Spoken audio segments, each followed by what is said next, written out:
په پېښور کې یو داسې کیفې هم ده کومه چې نه صرف یو چایخانه ده بلکې یو لایبرري هم ده. چرته چې په ګڼ شمېر کې خلک راځي دا صرف یو چایخانه نه ده بلکې د زده کړې یو ځای هم دی.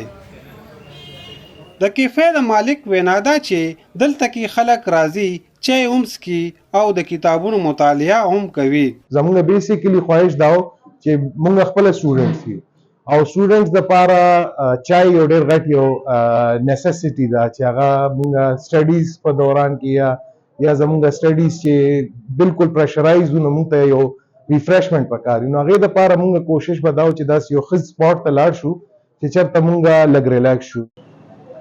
خلکو وینا ده چې دلته کې دوی په پرسکونه ماحول کې مطالعه هم کوي او چای هم څښي. जब से मैंने ये पेशावर कैफ़े के बारे में सुना है तो मैं तकरीबन हफ्ते में एक दफ़ा यहाँ पर चक्कर लगाता हूँ. क्यों मैं चक्कर लगाता हूँ इसकी वजह ये है कि इसकी चाय बड़ी मज़ेदार है. हत्ता कि मैंने अपने दोस्तों को यूनिवर्सिटी फ्रेंड्स को भी अपने बुलाया कि यहाँ पर एक दफ़ा पेशावर टी हाउस विजिट कर ले. دا نوې رجحان د ادب او کلتوري مینوالو دپاره یو لوی نعمت ګرځېدلی دی. صابر شاهوتي، سنو پښتونخوا، پېښور.